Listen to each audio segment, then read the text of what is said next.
What a privilege it is, not for me just to be here today, but for you to have such a wonderful group of people come together this morning. So a heartfelt welcome to all of you.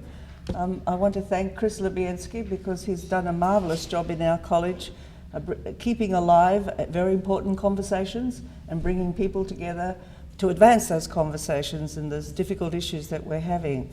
I hope the weather hasn't been, I gather one of our delegates has been tripped up by the weather. We weren't expecting this type of weather at this time, but I gather on the eastern side there's snow. Is that correct? Anyone from the east side? Boston?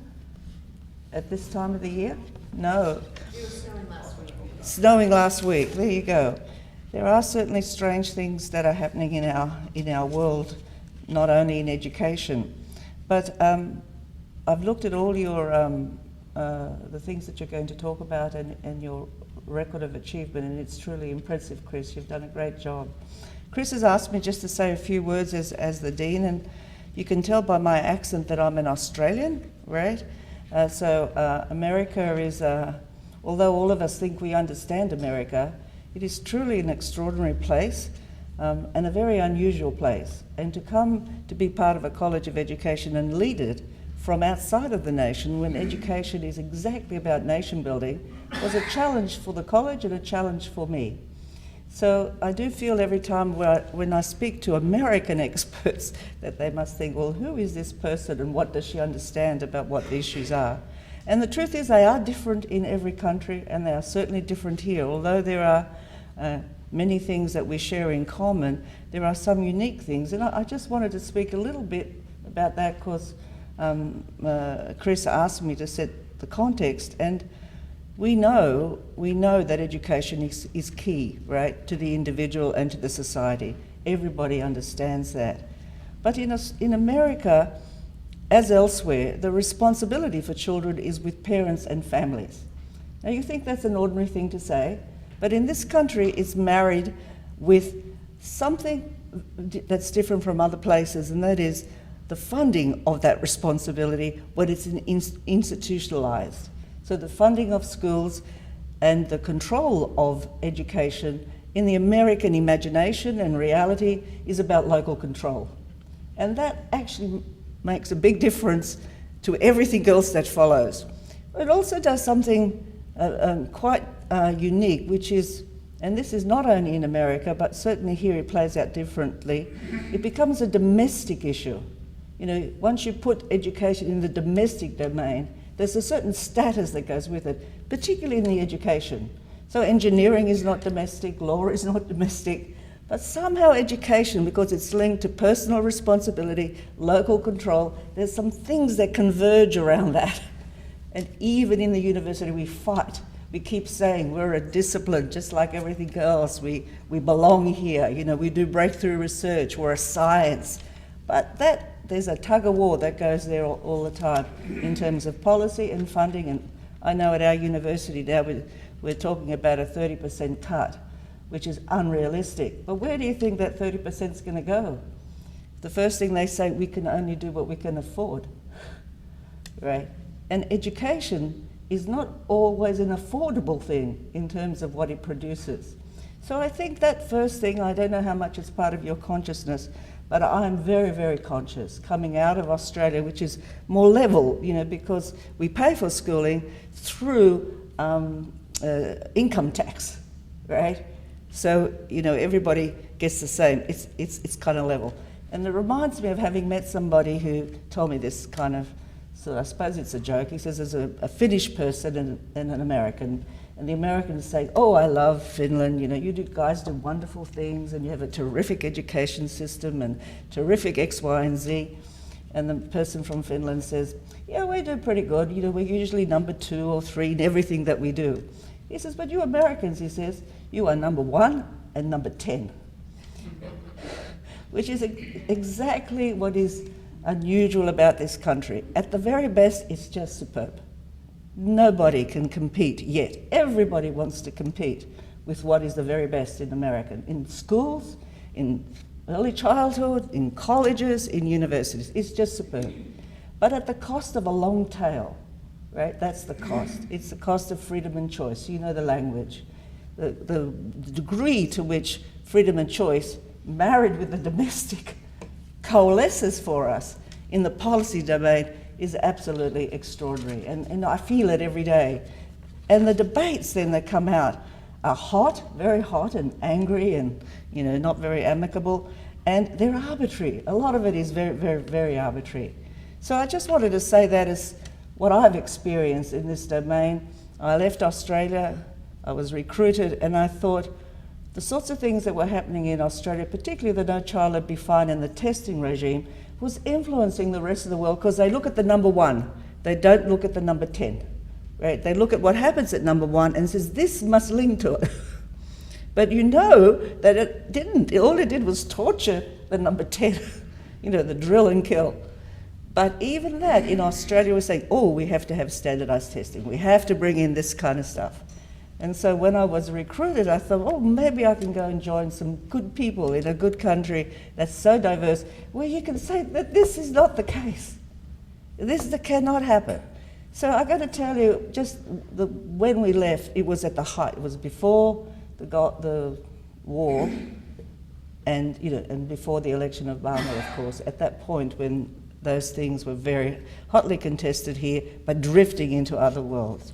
So that was the first thing I wanted to share with you, just from my personal experience about the difficulty of making policy. Because I went to an AERA event with the architects of the No Child Left Behind, and one of the key persons, when I said, you know, look what the stuff's doing. You know, we don't have this stuff in Australia, and we're performing in the same area and possibly better. And he says, you know, he said to me exactly the same thing as that joke. Don't worry about it, we do really well. We do really well. So that consciousness was that this is politics and we will play politics. First point. The second point is that this thing that we're doing, this institutionalized thing called education, you know, a century and a half, mass education, a century and a half, it's a relatively new thing, but it's a new thing that's solidified in terms of professionalism and expertise. And we know once something does that, you know, I've worked in, you know, cultural change for many years before I came here. Those who are experts are very, very hard to shift. We, our own community, you know, our teachers who are experts, academics who are experts, you know, and there's a lot of unevenness in the institutionalization of, you know, over this last, you know, century and a half. I looked it up. Massachusetts was the first state to make schooling compulsory in 1852, which is 173 years ago. However, Mississippi, it did that in 1918, you know, so that's less, much less. So in the one country, there is no particular system, you know, the way in which this thing that we've now come to understand is enormous. So that variability is something else we contend with policy, by state to state, place to place, locality to locality. However, the teaching workforce, as you know, is one of the largest workforces in the nation. I think there's 135 million in the workforce. The largest group is admin workers, about 22 million. Teachers, educators are 8 million, and of that, 3.7 are school teachers, right? And the majority of them, as you know, are in the public system, right? 3.3 million of that are in public schools, 0.4 million is in private schools. So the system is still public. A lot of air and a lot of energy is spent on the private end of it and talking about it, but it's the public system that is the main, you know, underpinning of what happens in this country, right? And really, we need to be putting energy and whatever we put in there. But we are drawn away by other things that are attacking it, and even though they're small, all our energy goes in that direction, right? And you know, what is it about creativity and research and new agendas that does that? But I think we have to be reminded that the majority is public, right? That's where the workforce is, that's where the kids are, they're in this public system. So what happens in that tug of war between something that's domestic and controlled by families and local government and what is in the public space? So again, as I said, the state, this thing called the state, whether it's local or federal or at the state level, like many states, between them, there is not a lot of compromising. Like even here in Illinois, in this area that we're in, I don't know how many superintendents we have and how many districts that do not collaborate with each other. For everybody's a little fiefdom. And then you've got the state, then you've got all these NGOs pumping up, $1 million here and 50 there. Then you've got the federal thing. And at the school level, they're juggling all this stuff. It takes more energy. That's why we have more administrators than we have teachers. Juggling the interventions, which again distracts from, if you had the money you needed to do what you needed to do, you wouldn't be getting $100 from this NGO and $50 from that NGO to motivate your teachers. So it's a very complex issue. And if the state wants to intervene, I've been watching the Roosevelt series. I don't know if any of you have seen them. You think, oh, wow, what happened in that time of crisis? But the state can't do what FDR did anymore. Can't do that. So what does the state do? It goes to where the money is, right? Goes to where the money is and says, let's have some common core standards. Let's have something else. It cannot afford to do it. It does not have the autonomy to do it. And the only ones who can do it, who have more money than some of the states have, right, have their own agenda. Right, so we have these other agendas now coming into play. So we have the domesticity, the non-system, there's just not a system, and then you have these other players who are in it. And we are moving in and out, buffeted by those things, and we go out there begging for the money from the businesses more and more as the state reduces more and more. So we're caught in this kind of vortex of kind of shifting agendas. And it is very difficult. It is extraordinarily difficult for all of us.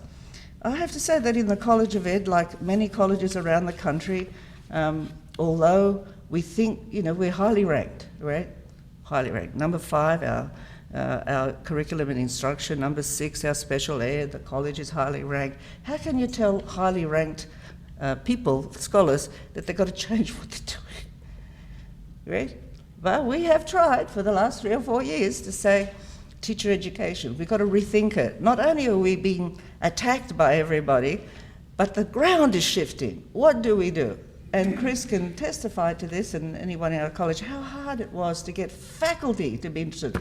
The first people who would come along is the adjuncts and the clinicals, the people who were there working with teachers. They knew what had to happen. They were there. And then faculty would count up and say, oh, there are no faculty participating. These are all adjuncts and clinicals. What have they got to do with us, right?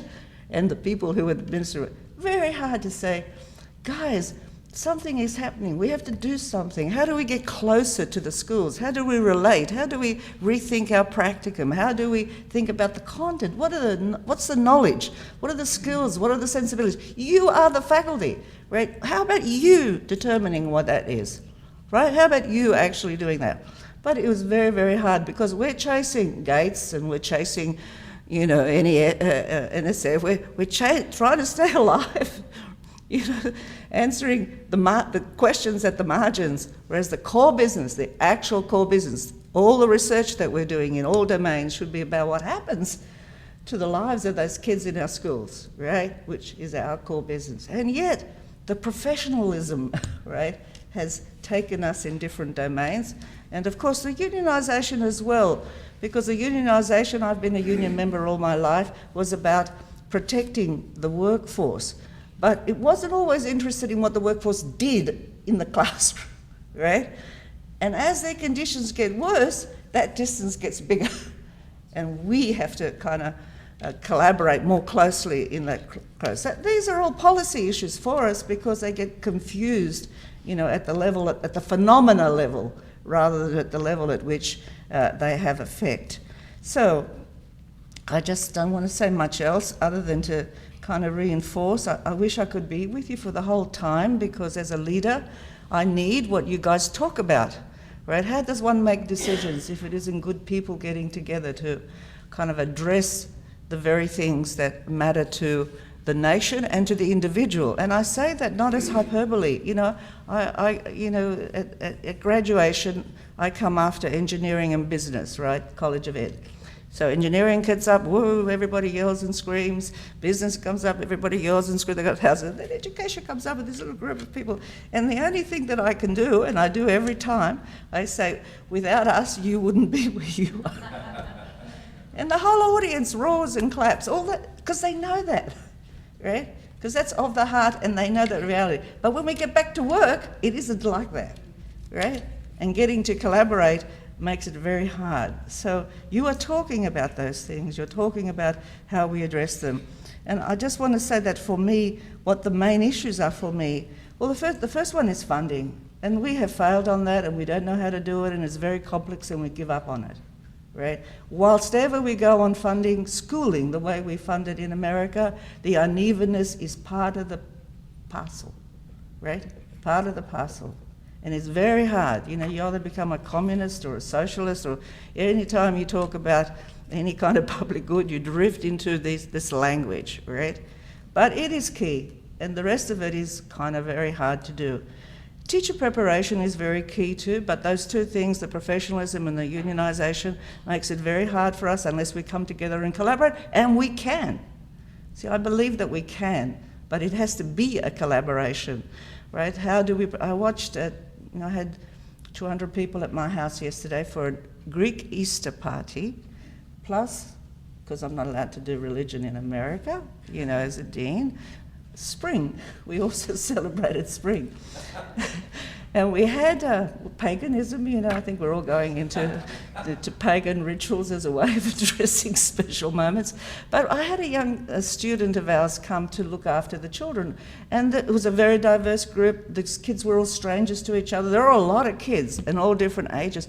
And I watched her. She was just so marvelous as she got them into little groups. She got the boys playing ball. Okay, boys like to play ball. She got the girls doing chalk. She got the little kids blowing bubbles. And then she went from group to group, organising them. And, you know, they didn't go and drown in the pond and they didn't go burned by the spit. And I thought she was just marvellous at the way she kind of organised them and the way she brought them together. So teacher preparation is important, but that's not enough, right? You actually say, what is it that's going to transform those kids and take them to the next level, right? And I know she can do it, but we need to get everybody to have not only the love and care for kids in their difference, right? Because that's a big thing, to take them in their difference. Because every little kid now is unique because the family, remember, creates them that way. What do you want? My little 5-year-old, she goes to school, my granddaughter, she chooses what she eats for breakfast. She chooses what she's going to wear at 5.5. I never did that. My mother said, this is what you wear, this is what you eat, here's your lunch, right? I didn't get to be shaped like that because I was shaped for a different world, right? A world of following orders. I don't want to be extreme about it, but a different world where children were seen and not heard. I mean, my granddaughter can't sit at the table without saying, excuse me, Yaya, can you ask people to allow me to say something now? I know, so I have to stop all the adults and say, oh, Sophia would like to talk now. And if I don't do that, I think I'm affecting her. You know, I'm a psyche. I'm going to destroy her psyche. So we are producing these other kinds of people, right, as a society. We're putting them in classrooms and we're training the teachers to do math, science, or whatever. But the most important part, we don't have time for, right? So teacher preparation is key. How we do it, closest to the kids, is most important. And the third point, which I know you're going to talk, is inclusivity. It's the hardest thing. A lot of our teachers like to go back where they came from, right, to their own people and to classes that are more like them because they don't have to deal with the bringing of strangers together. But what I say is, you know, when we're born in the world, right, we don't have a deal with some higher power. We don't, whatever we believe in, say, excuse me, I want to be born white and in Australia, or I want to be born in Germany or Greece or Africa, or what. We don't do that. It's just our fate. And that lands us in a heritage, not of our making. What really is the measure of who we are is how we engage with each other and how we expand humanity and opportunity. It's a very hard thing to do between ideals and the way you're nurtured, right? In my family, my family had all the typical things about the world. The English were the worst, right? Worst people ever. You know, they caused the war in Greece, the civil war. They were, you know, bad people because they had girlfriends and boyfriends and they were bad for their girls, you know, all this stuff. And there was a hierarchy and you went out into the world scared, right? Everybody has stuff like that because we've not evolved to a different kind of humanity yet. And we have to prepare our students for that. Call it what you like. The only thing I don't like to call it is race, and this country does, because we know there's no such thing as race. There's only racism, which race was created for.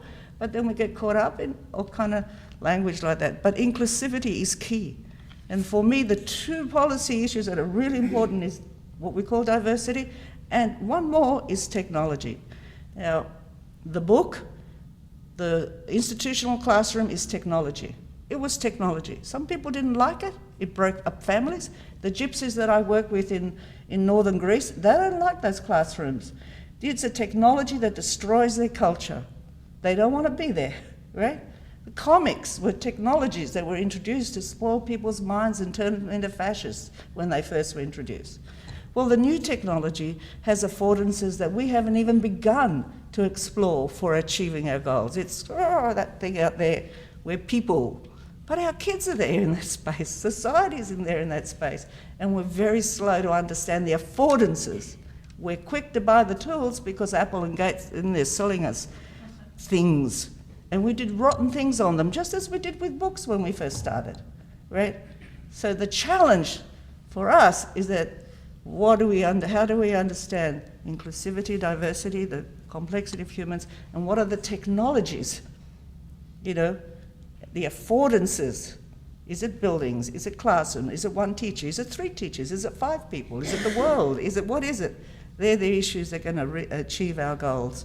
And I hope that you guys are able, in your deliberations in the next few days, to come up with something. I think, Chris, you are planning to do that, aren't you? Some work that will inform the world. This university, the University of Illinois, and I can say proudly, has been a place that has made breakthroughs. It invented, you remember Plato was here? It invented the flat screen and what eventually that became the MRI. It invented the communication issues, which became the email, but we dropped it for education, right? We dropped it because we couldn't see the relevance. It's invented all sorts of things here through people like you coming together.